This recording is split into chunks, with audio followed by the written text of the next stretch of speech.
Okay, so I have to cancel class on Thursday, next Thursday. So I'm going to move my office hours to Tuesday, so 2 days before normal. So feel free to come then, or you can email me if you want to set up a different time. I think there's probably like one other day that I might have to miss, like in April or something, or maybe later in March. But maybe I think I'll try to get a sub for that, so it's not like too many canceled classes. But anyway, okay, so last time I was doing these examples of Specht modules, and the last one that I did was like the partition n-1, 1, and I think I kind of like botched the explanation of what was going on there, so I want to like redo this and try to make it explain better. So what I want to do, okay, so we're going to take lambda is n-1, 1. I found this giant chalk, and it's kind of, I don't know, it's kind of hard to write with, but I kind of wanted to try it. Okay, so what I want to do is I'm going to define gamma sub k to be the tabloid consisting of the tableau of this shape lambda that have k in this box here. Okay, so this is a tabloid, and this is well defined because what I'm saying is it's like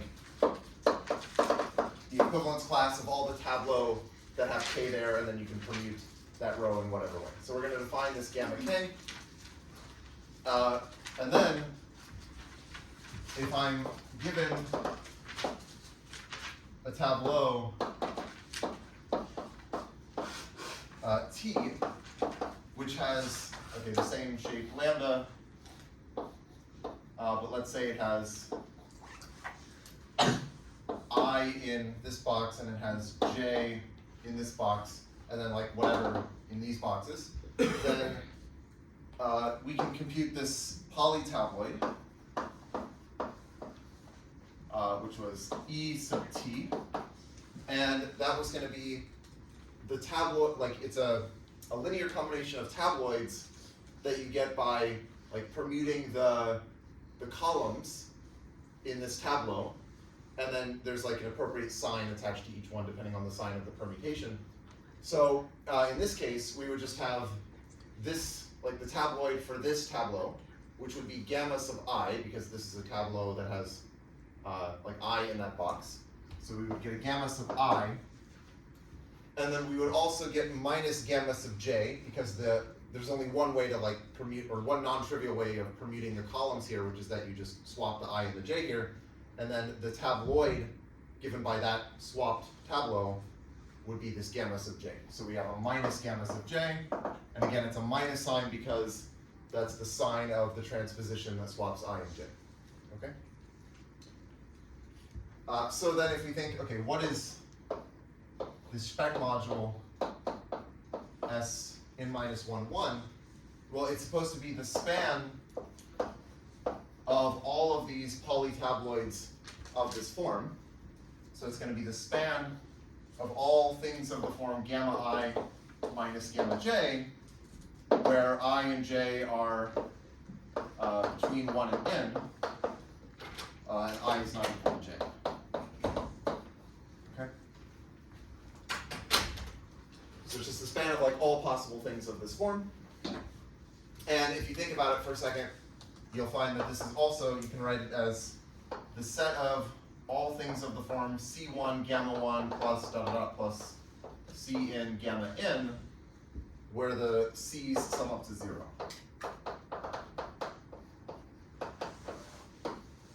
Okay. So this is some n-1 dimensional space, because like we have n choices for the coefficients C1 through Cn-1, but they have to satisfy this one linear relation here.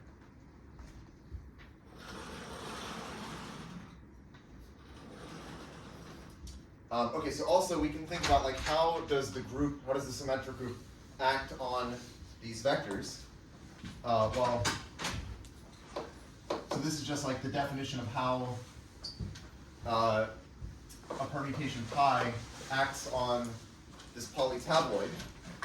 And if you go through it, you find that this is, so pi applied to this gamma I minus gamma j is gamma sub pi of I minus gamma sub pi of j, and this is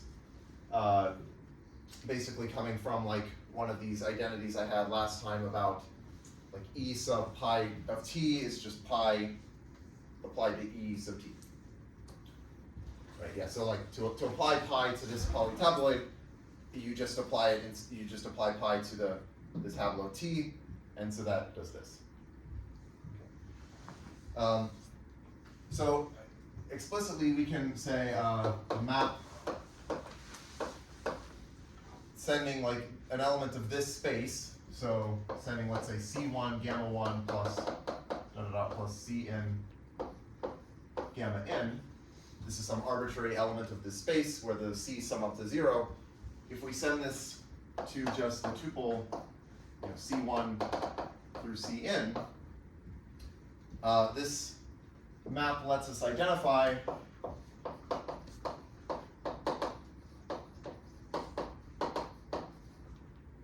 this space, which is S n minus 1, 1, with a codimension 1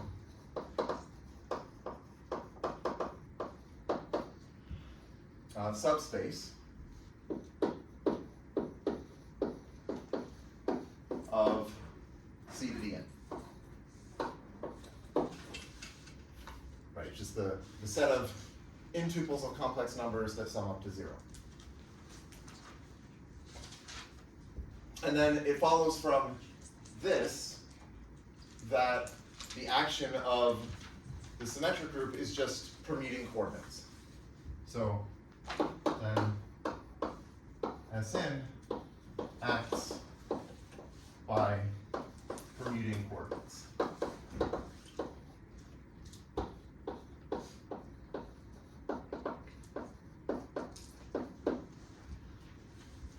Okay, and so sort of what's happening is, I think I said this last time, if you take just all of c to the n, so not this codimension 1 subspace, but if you just take c to the n, then the symmetric group will act on that by permuting coordinates. Just this is the defining representation. But then that representation will split as a direct sum of two representations, which are this one and a one-dimensional space, which is the trivial representation.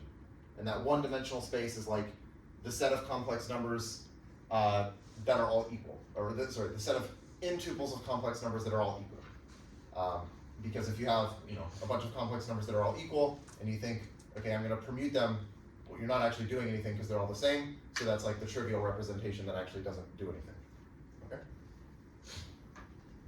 Okay, so that was the example. Hopefully this makes more sense this time. So let me see what we were doing. Okay. Okay, so let me just remind you some of the notation we had. So recall that we're letting, so H is just any subset of the symmetric group.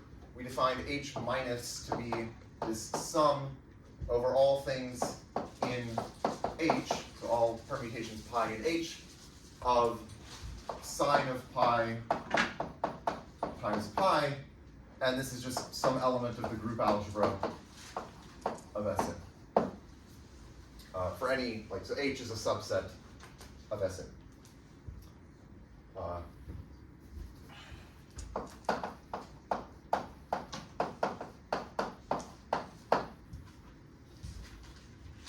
Also, if H is just a single permutation, so if H is just pi, we can write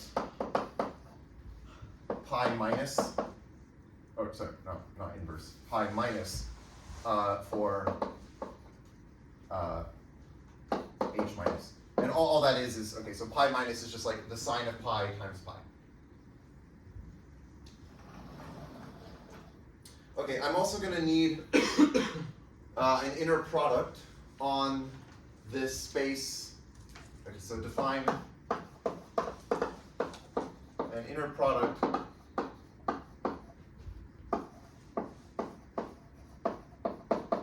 on M lambda. So remember, M lambda is our permutation module coming from the tabloids. So the elements of M lambda are just formal linear combinations of tabloids of shape lambda. And so we're going to define an inner product by just saying, okay, if I have two tabloids, say T and T prime, or okay, let me write it this way, sorry. So T, like with the brackets, that's a tabloid, so it's an equivalence class of tableau. And then I have some other tabloid bracket T prime. I want to define this inner product, and it's just going to be delta sub T prime.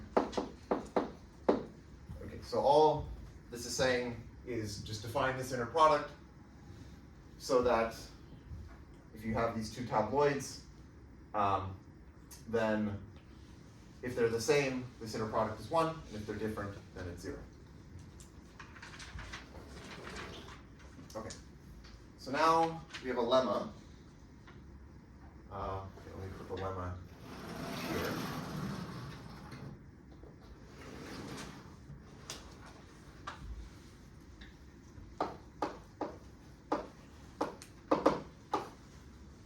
Okay, so let H be a subgroup of Sn. So not just a subset, but a subgroup. So first, if pi is a permutation in H, then pi H minus equals H minus pi, and this is just the sign of pi times H minus. Okay. Right, so, and again, you should think like pi, think of it as an element of the group algebra, H minus is an element of the group algebra, and so this is multiplication inside of the group algebra. Okay, so 2, for any U and V in M lambda, this permutation module, for the tabloids, we have that the inner product of H minus with U, or sorry, H minus U inner product with V is the same as the inner product of U with H minus V. So you can just move the H minus across the inner product here. And like, okay, what does this mean? Again, this is a module, which means that you can apply the action of something in the group algebra to it to something in the module, right? Because we have an action of the group on M lambda, and so this is a formal linear combination of things in the group. So you just apply those things in the group to the element of the module. 3. Okay, so if a transposition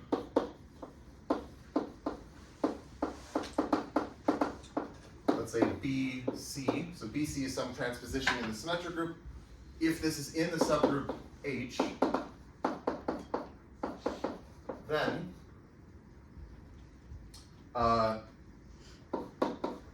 we can factor H minus as some element K times identity minus BC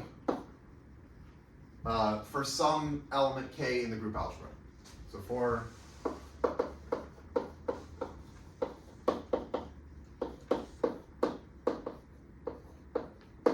so you can sort of think of this as saying like within the group algebra, H minus is divisible by E minus BC. And then finally 4. Okay, so if we have a tableau, if T is a tableau,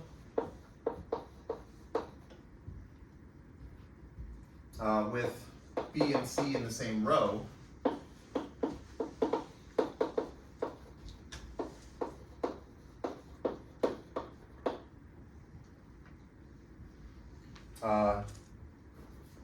and again, we're going to assume that BC, this transposition, is in the subgroup H. Then, if we take H minus and apply its action to the tabloid containing T, right? And again, this makes sense because we can apply the action of something in the group algebra to a tabloid. That's like the action of for this module. This is 0. Okay. Any questions about the statement here? Okay. So we can prove this.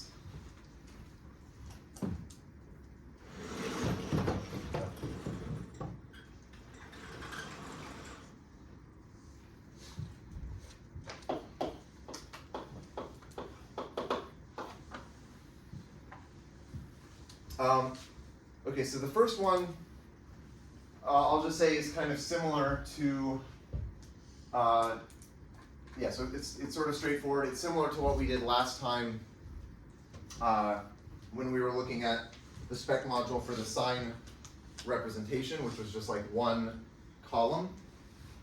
And when we were doing that, basically we said like, okay, you can just, yeah, I mean, it's sort of straightforward. You just write out what this is saying, and you get a sign of pi popping out by just applying the action. So, okay, maybe I'll just say this is similar.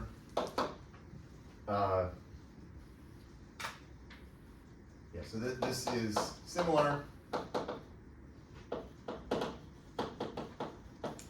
to when we showed that pi e sub t equals equals sine of pi e sub t in the example for s1 to the n last time. Right, so we had like one column, and we showed that like when you apply pi to et, you get just sine of pi et, and it's basically the same kind of argument. Okay, so let me go to 2.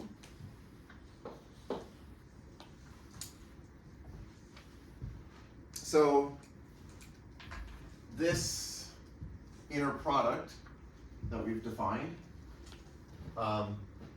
this inner product is invariant under the action of Sn, because like if you apply some permutation pi to each one of these, then they're going to be equal after you apply pi, if and only if they were equal already. Okay, so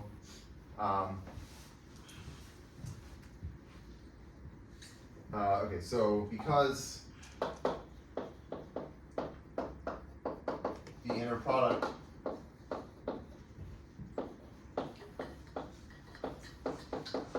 is Sn invariant,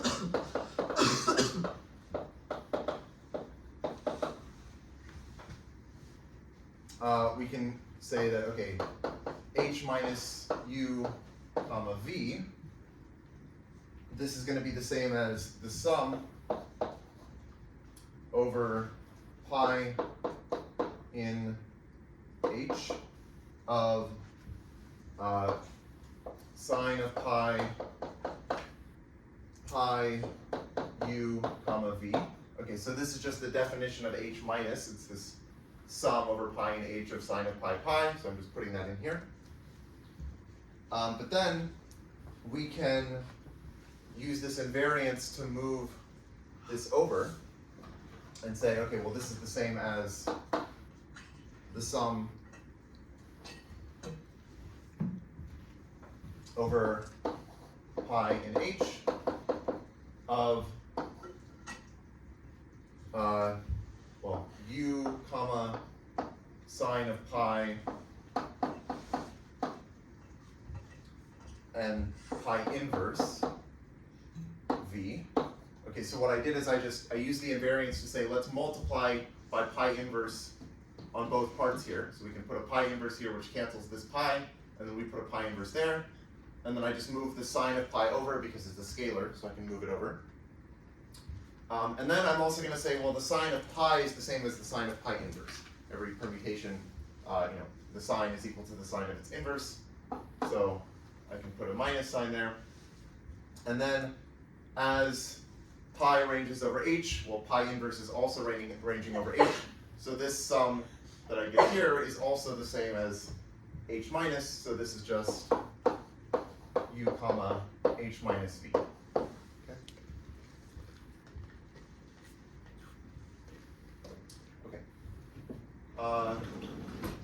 So now number 3.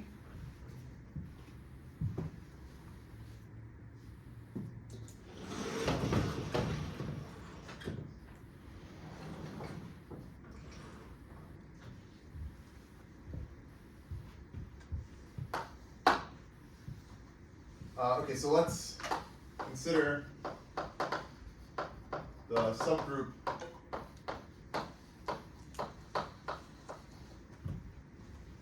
K, which is just the identity permutation and the transposition BC.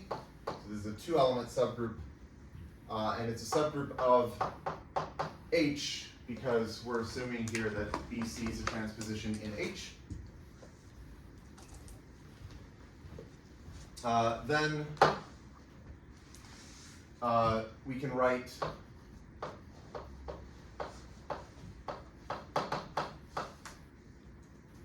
H as like a disjoint union over a bunch of cosets of this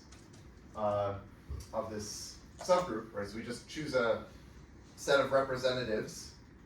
So say, I don't know, I in I, so I is some index set, and it'll be some element k sub I and k. So I'm just saying choose like a bunch of coset representatives, some list of coset representatives, k1, k2, whatever. And so these are all of the cosets of capital K inside of H. And so it writes it, you can write it as this disjoint union. But then,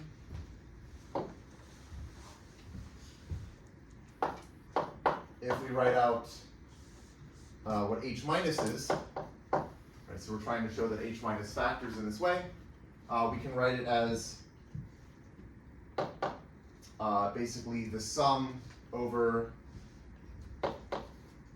I in I of, I guess, like Ki minus. Okay, so, right, so there's this Ki minus and then K minus.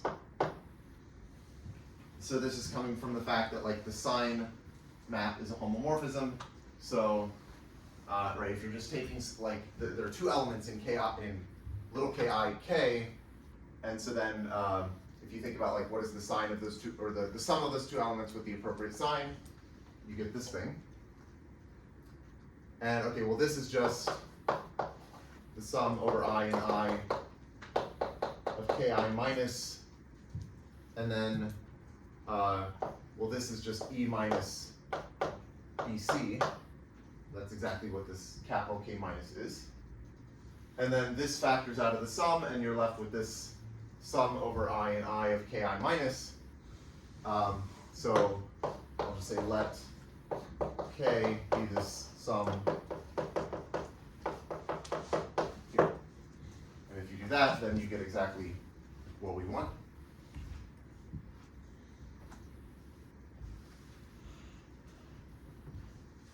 Okay, and then finally, for number 4, we're assuming that B and C are in the same row of this tableau T. So what that means is that if you apply the transposition BC to the tabloid containing T, you just fix the tabloid, right? Because this is just the equivalence class of things that you get by permuting rows. B and C are in the same row, so if you swap them, you're just doing a permutation to that row, so you're not changing the tabloid. So then we want to look at H minus applied to this tabloid T.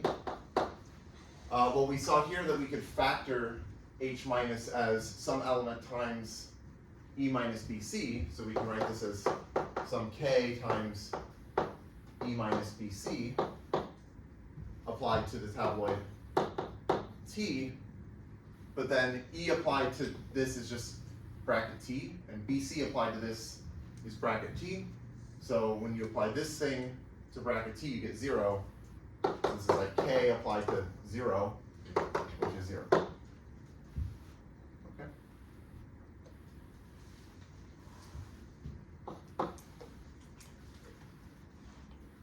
Okay.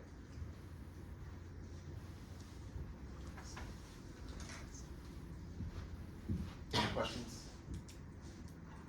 Okay.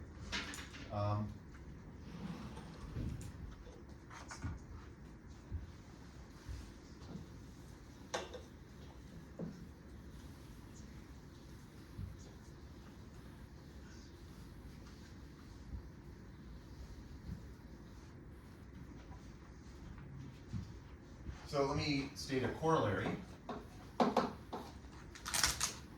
So let's say we have, okay, so let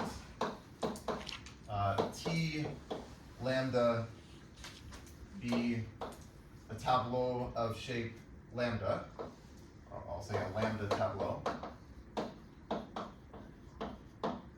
And let's say T mu is a mu tableau, so the tableau of shape mu.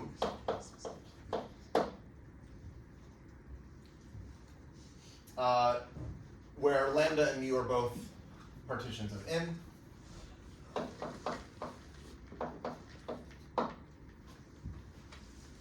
So if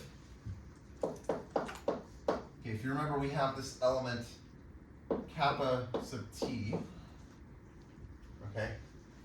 Or sorry, kappa t, wait, kappa t lambda. Okay, so we take the kappa thing where this is t lambda. If we apply that to the tabloid containing t mu, and this is non-zero, then lambda has to dominate mu. So mu is less than or equal to lambda in the dominant order. Also, if lambda equals mu, then it must be the case that kappa t lambda, this thing, applied to the tabloid containing t mu is plus or minus e sub t lambda.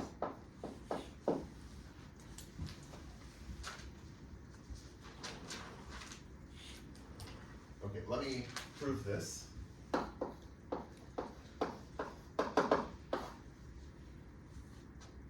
Okay, so let's say I take two things in the same row of t mu.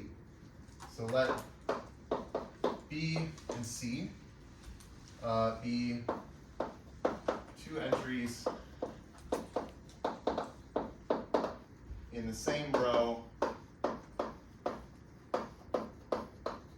of t mu.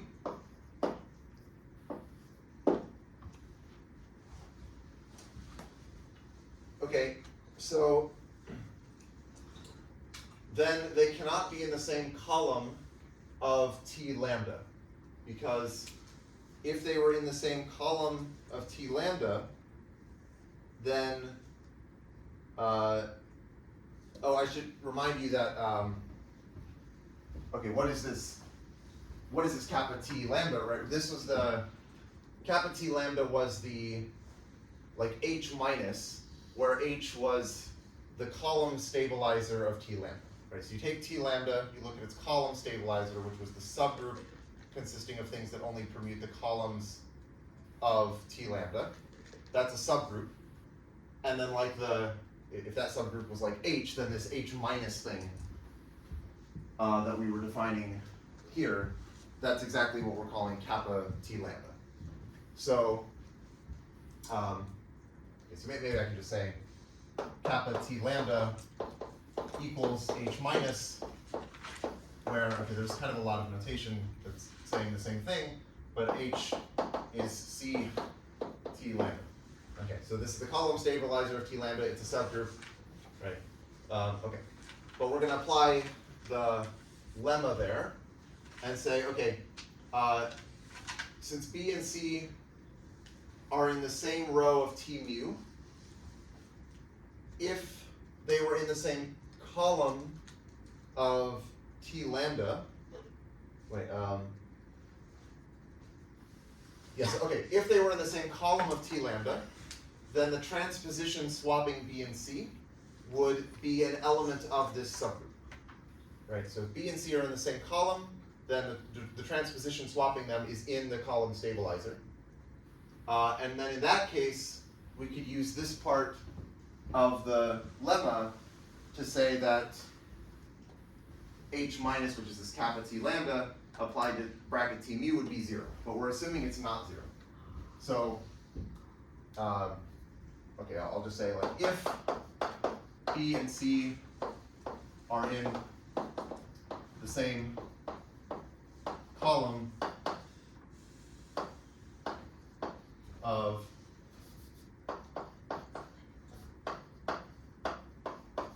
t lambda, then the transposition swapping b and c is in this subgroup ct lambda, which is h. So if you apply this kappa t lambda to bracket t mu, you should get 0 because of this. Yeah, and again, I'm using the fact that BC are in the same row of t mu. But we're assuming that that's not the case, right? We're assuming this is not 0. So this is a contradiction. So B and C are in different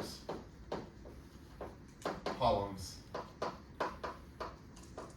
of T lambda.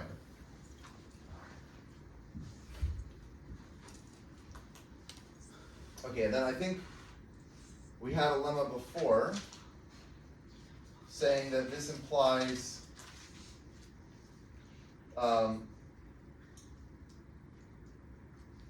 so we had a lemma before saying that if for each index I, the elements in row I of T mu are in different columns of T lambda. So if you go back maybe like last time or the time before, there's a lemma saying that if for each I, all of the things in row I of T mu are in different columns of T lambda, then in fact mu has to be less than or equal to lambda in the dominance order, and that's exactly the situation that we have here. So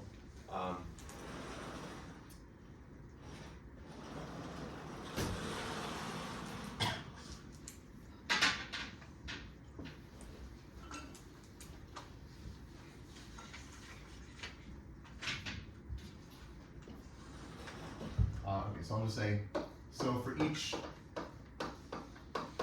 I, the entries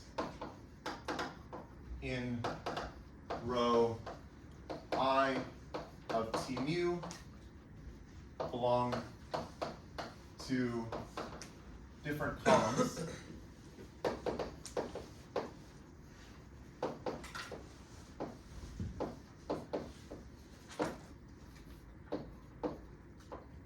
of T lambda. And so then by some previous lemma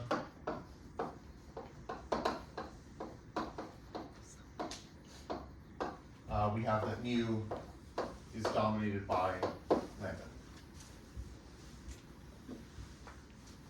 Okay, but then, okay, what about the second part here?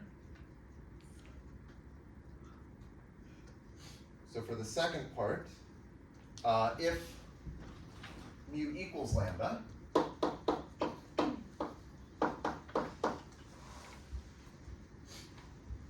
then it must be the case that like the tableau containing T mu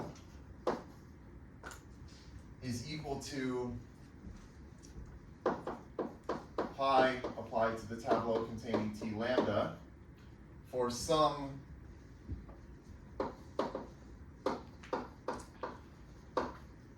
pi in Ct lambda, which is this h.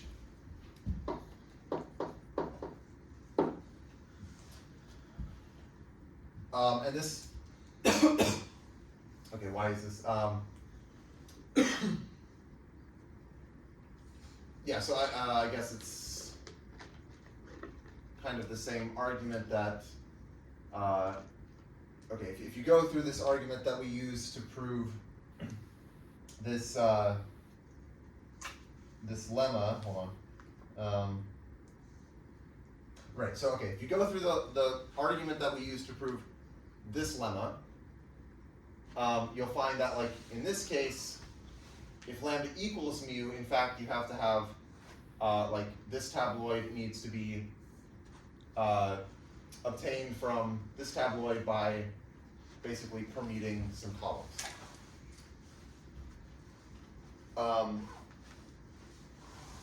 So then if we just apply part one of the lemma,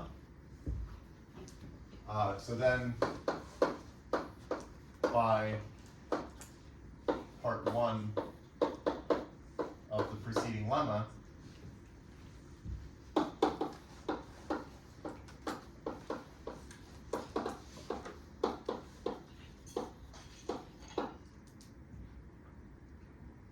we have that kappa T lambda applied to bracket T mu is the same as, okay, well, this is kappa T lambda applied to pi bracket T lambda. But then pi applied to bracket T lambda, because pi is in this this subgroup, it's going to be the same as,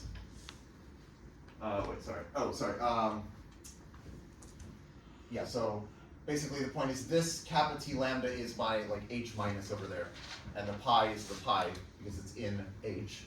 So I can say that, like, H minus pi is the same as pi H minus, but here H is this kappa T lambda thing. So I can write this as sine of pi. Oh yeah, okay, I want to use this. I want to say that it's equal to sine of pi times H minus.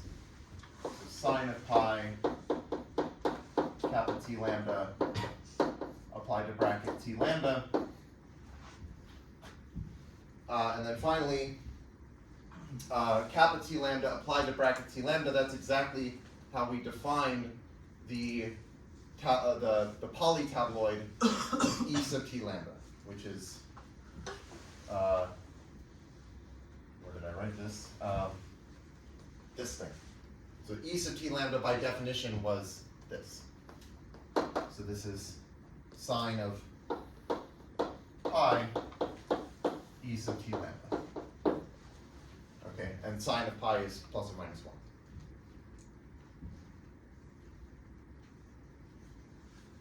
Okay. Okay, let me do one other corollary.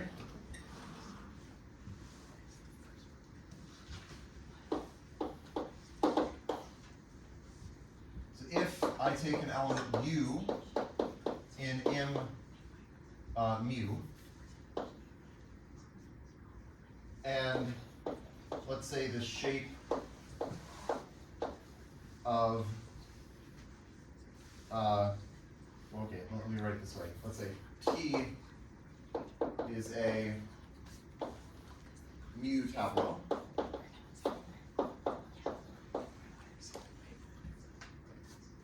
Then kappa T applied to U is a multiple of ET.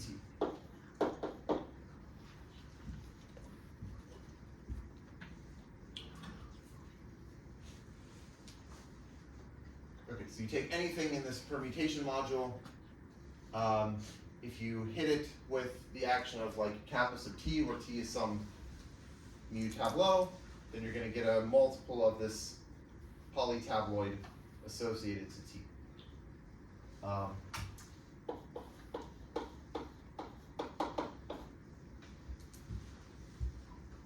So this is become, yeah, okay, so I guess, yeah, one way you can think about this is if you were just the tabloid containing T, right, if it were just like bracket T, then this would be obvious because then by definition this would be equal to ET.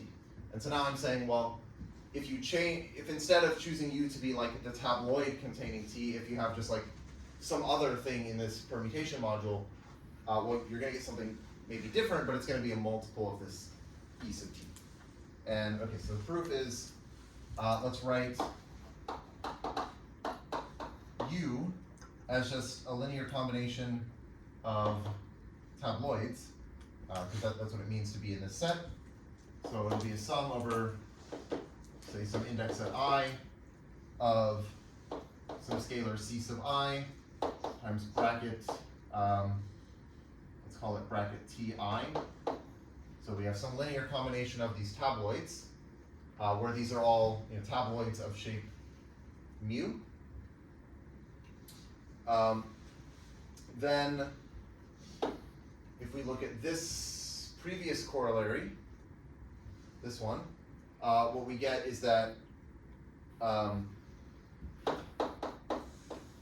kappa T applied to U is, well, okay, kappa T,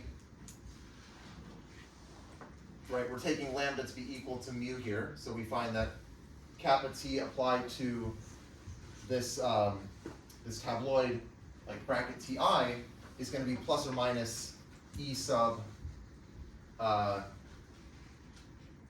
T. Okay, so this is like the sum over I of like plus or minus C sub I E sub T, right? And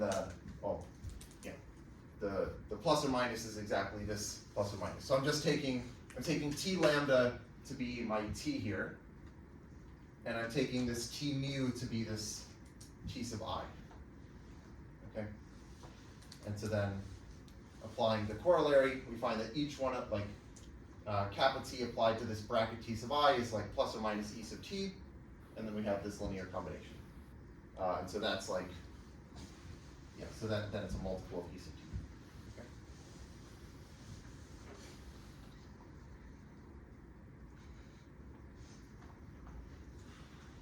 Okay.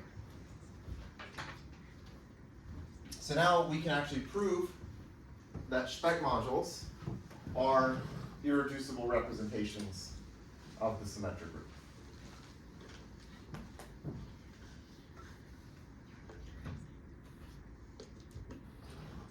Okay, so here's the theorem. So let U be a submodule of M mu, then either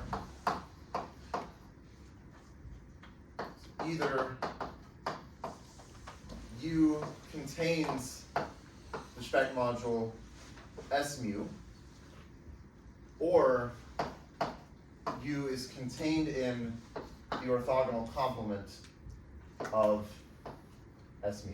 So this is like S mu per.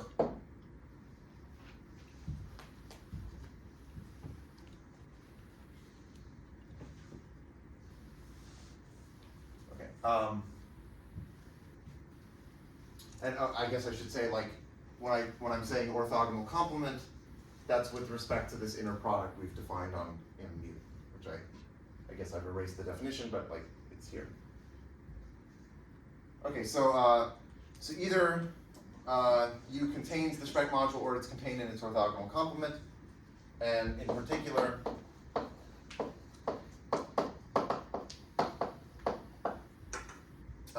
S mu is irreducible.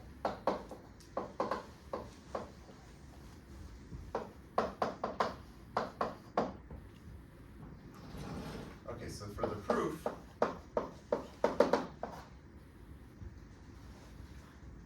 okay, so let's take some element in this submodule.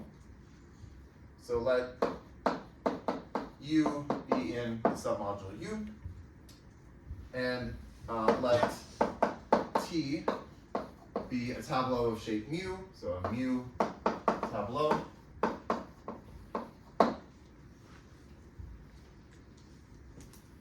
So then we can use this previous corollary to say, okay, we have this element U, we have this tableau T, so then we know that kappa sub T applied to U is some scalar, let's call it F, times ET. So this is for some scalar F.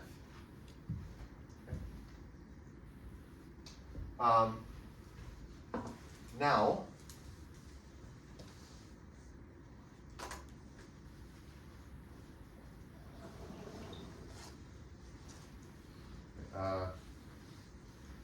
oh, okay, so therefore,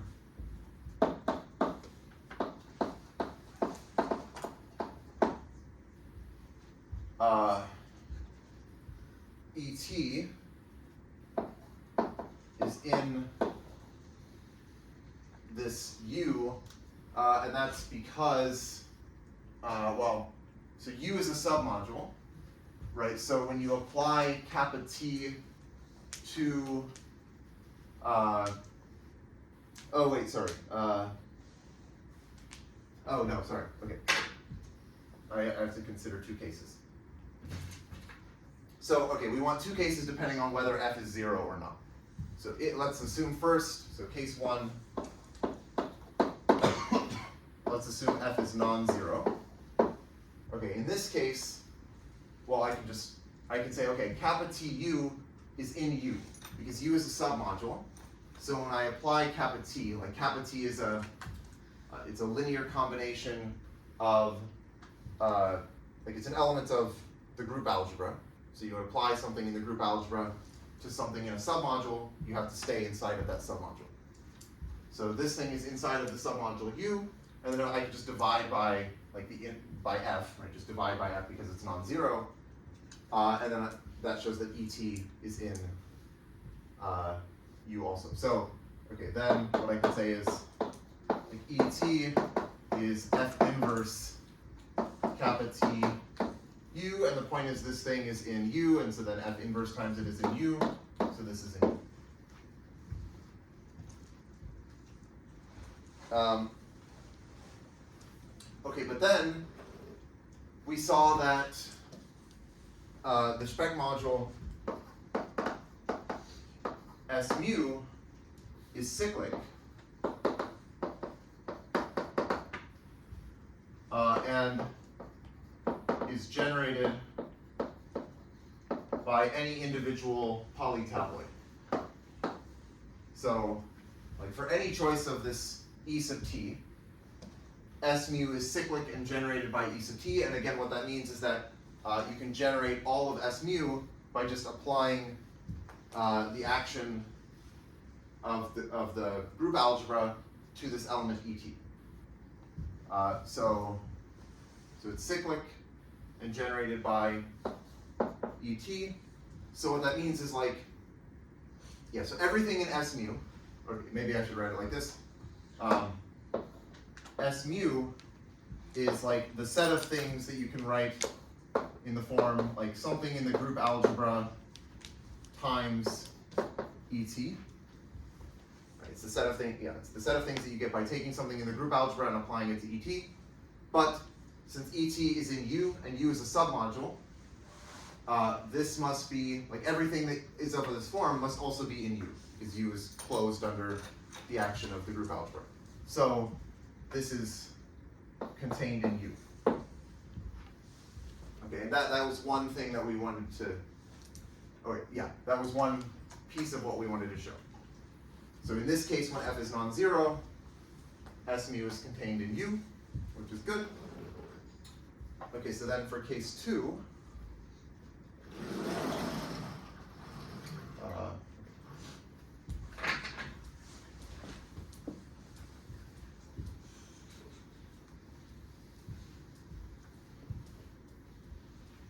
for case 2, we assume that F is 0.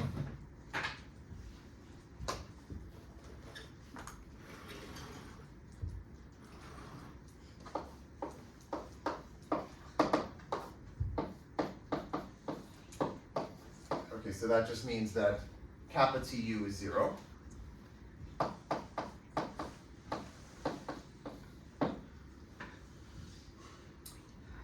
And I want to show that this forces U to be contained in the orthogonal complement of S mu. So let's suppose, let's just take some element U in, oh wait, we already have a U.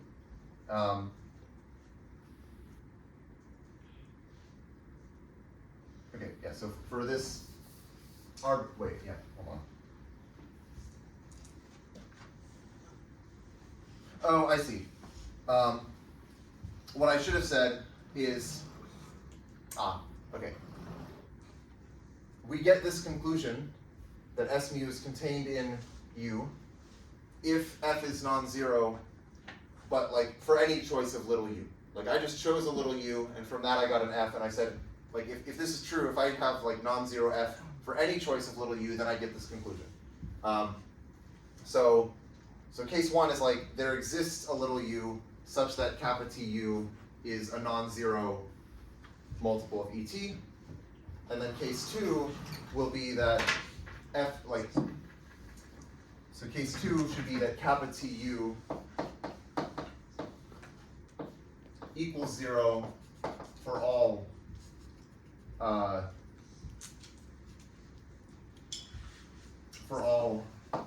u in U. Okay? Right, so case 1 was kappa Tu is non-zero for some u. Case 2 is kappa Tu equals 0 for all u. So now I'm going to just like choose some u.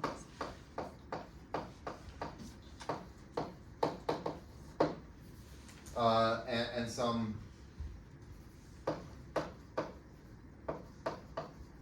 mu tableau t.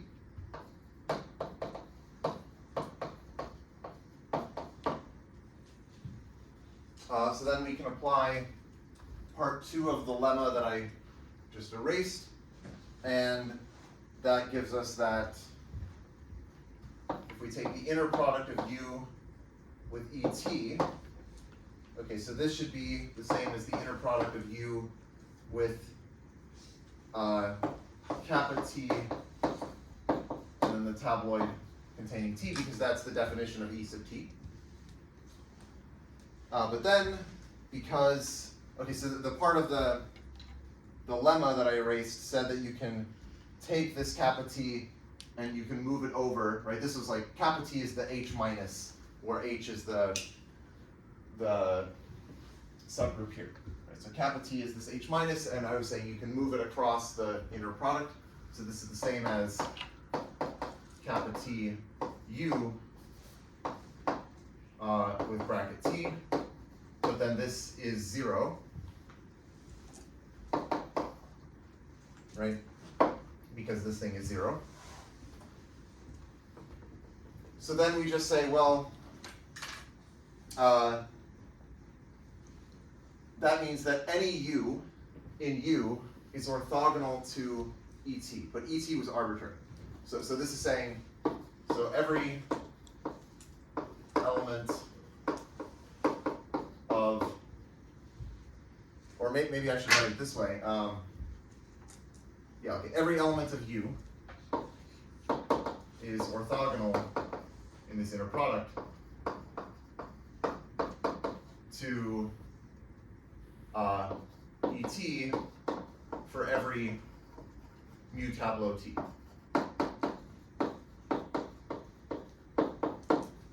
But these polytabloids, E sub T, they span S mu, right? That's how we define this, the Specht module S mu.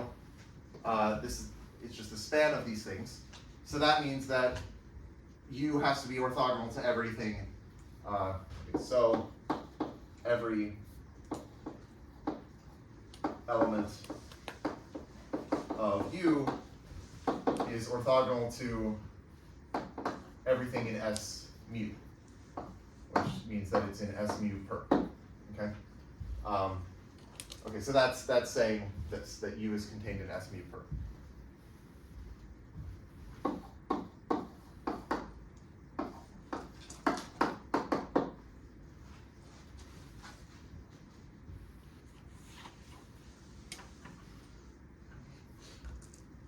Okay, and then, okay, so that's the first part. Why does that imply that S mu is irreducible?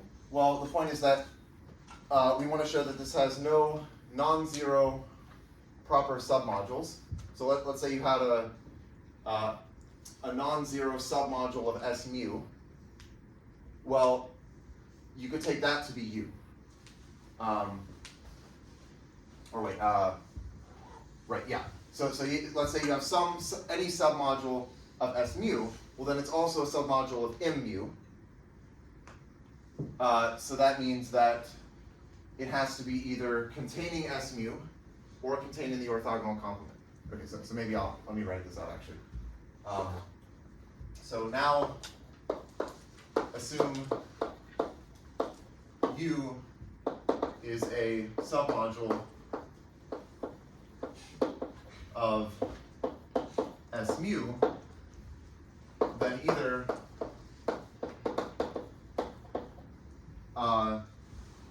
U is, well, either it contains S mu, but it's also contained in S mu, so then it's equal, or it is contained in S mu per, but it's also contained in S mu, right? So just because of this part, if U is a submodule of S mu, then it must either equal S mu or it has to be contained in this intersection. But this intersection is zero. So I'm sort of using the fact that we're working over the complex numbers to say that like the inner product of this submodule or subspace with itself, with its inner, the intersection of this subspace with its inner product is zero. So in that case, this is zero. So all this is saying is that if I take any submodule of S mu, it's either equal to S mu or it's zero, and that's the same as saying that S mu is irreducible. Okay. Is that good?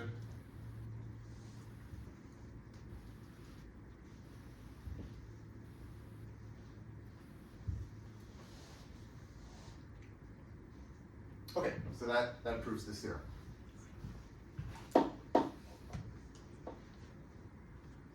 So this is good. Now we've shown that the Specht modules are all irreducible. We would like to show that they are all of the irreducible ones, and it should be maybe believable that this could be correct because we have the right number of them. Right? Like we know that the number of irreducible representations should be equal to the number of partitions, because that's the number of conjugacy classes for Sn.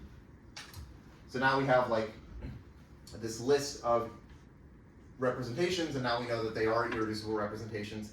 But what we need to check is that they're actually different from each other. Because you could worry that like, what if different lambdas give you the same Specht module, but it turns out that doesn't happen. So that's what we want to try to prove next, that they're actually not isomorphic to each other.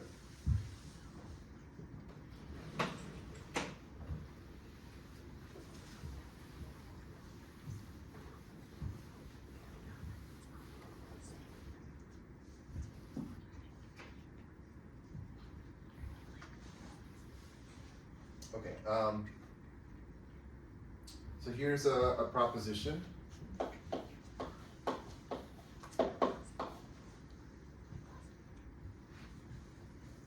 So let's say we have some homomorphism, theta. So theta will be a homomorphism from S lambda to S mu.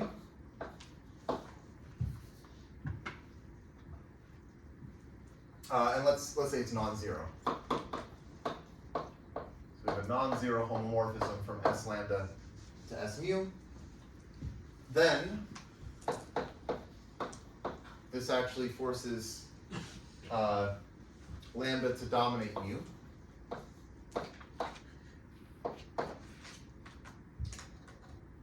Also, if lambda equals mu,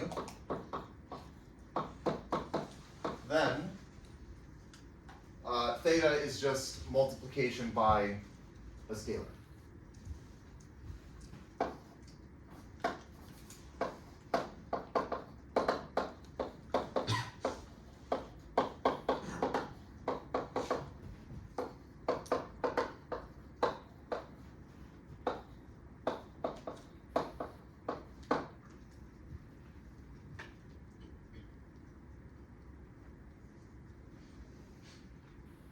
Okay, so let's prove this.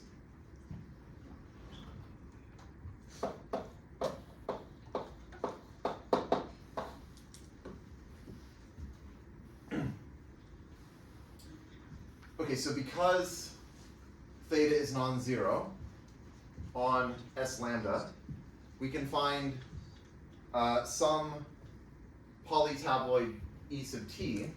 So there exists some polytabloid E, well, some tableau T, a lambda tableau.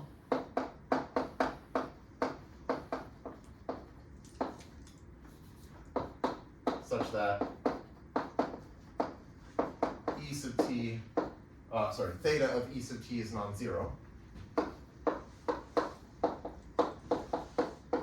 the point is that the E sub t's span S lambda, so if theta was 0 on all of them, it would have to be 0 on all of S lambda, but we're assuming it's not the 0 homomorphism.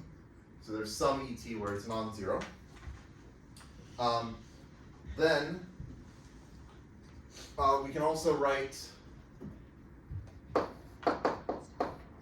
M lambda as the direct sum of S lambda and its orthogonal complement.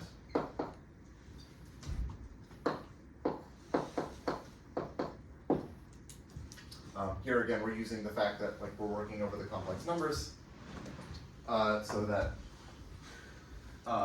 when you have this inner product, the space is going to decompose into this subspace and a direct sum with the orthogonal complement.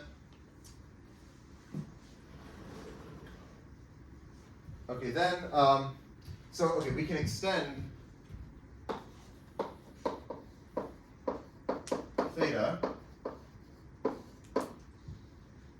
to a homomorphism, so an element of hom of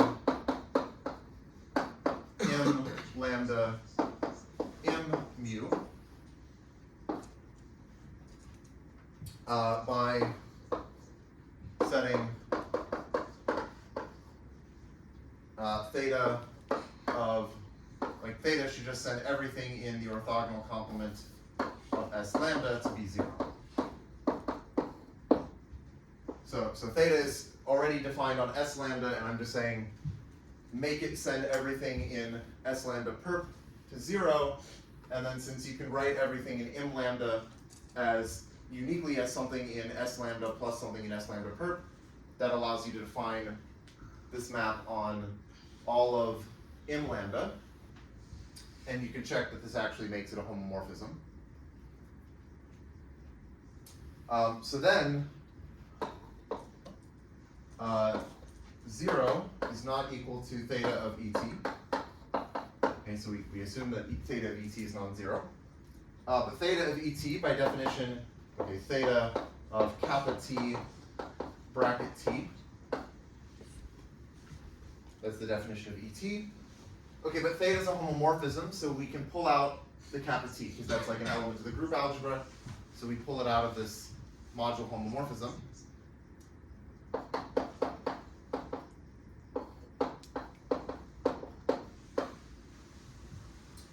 And then, what is this, like what is bracket t?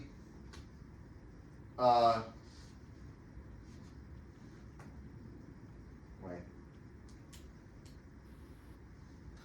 Oh, sorry, okay. Yeah, okay, so theta of bracket t, okay, that's going to be something in m mu. So it's going to be, like by definition of m mu, it's going to be some linear combination of mu tabloids. So this is going to be like kappa t applied to some of like ci bracket ti, where the ci are scalars and the ti are mu tableau. Right, so I'm just saying like theta of bracket t is an element of m mu, and an arbitrary element of m mu just looks like this. Okay. But then, okay, well, what does this mean? That means that, well, if this is non-zero, kappa t applied to one of these has to be non-zero. Like kappa t can't apply, it can't turn all of these into zero. So then we can use something that we did somewhere. Where did we do it?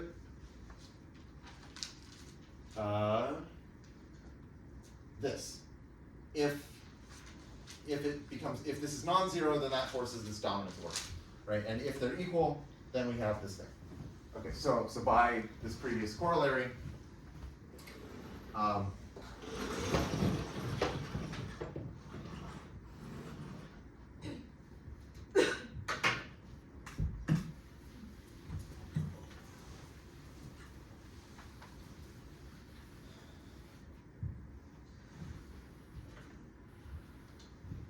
so where was I? Right. So kappa t bracket ti is non-zero for some I. So then, by the corollary, mu is dominated by lambda. Okay.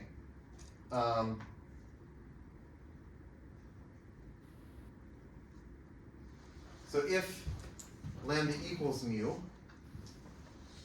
I'm not really sure why we need an extra proof here, because I mean we should just be able to apply Schur's lemma, because we've already shown that S lambda is irreducible. So anything, right, any homomorphism from S lambda to S lambda, if it's, yeah, it has to be scalar multiple. But okay, there's another proof, I guess, in the book, so maybe I can go through that too.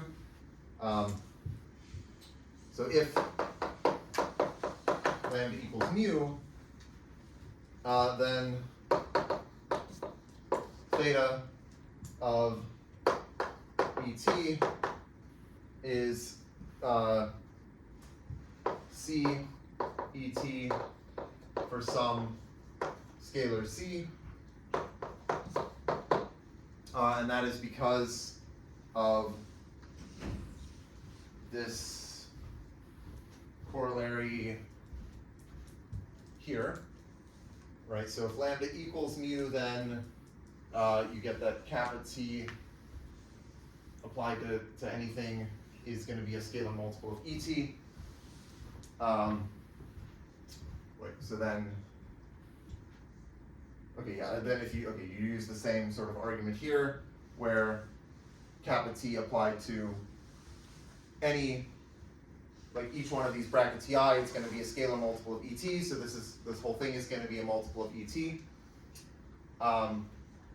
Then in that case,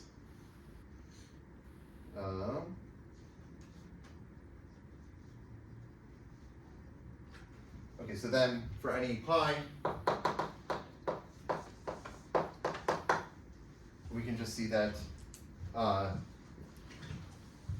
theta of e sub pi t, so this is just some arbitrary tableau, and we want to say theta of e sub pi t is theta of pi e sub t, so this was a fact that we had before, but then theta is a homomorphism, so we can pull the pi out, and theta of et is cet, this is c pi et, and then pi et is just e sub pi t. So okay, all this is saying is for any arbitrary tableau of shape, like pi t is just an arbitrary tableau of shape lambda, and I'm saying that theta applied to this arbitrary tableau is just c times, or this polytabloid is just c times that polytabloid, and this is the same c for any choice of this polytabloid. So actually, like what this is saying is theta acts by multiplication by c on all of the polytabloids, but those span the entire Specht module, so it's actually scalar multiplication by c on the entire Specht module. Okay? Okay. And so then I think, oh, we have a couple minutes. Yeah, the clock is fast. So the next thing that we're going to prove is actually that this is a complete list of irreducible representations. I don't know if I have time to go through all of it, but it's not that, we don't have that much more to do. So the Specht modules S lambda, for lambda a partition of n, form a complete list of irreducible representations of Sn. Okay?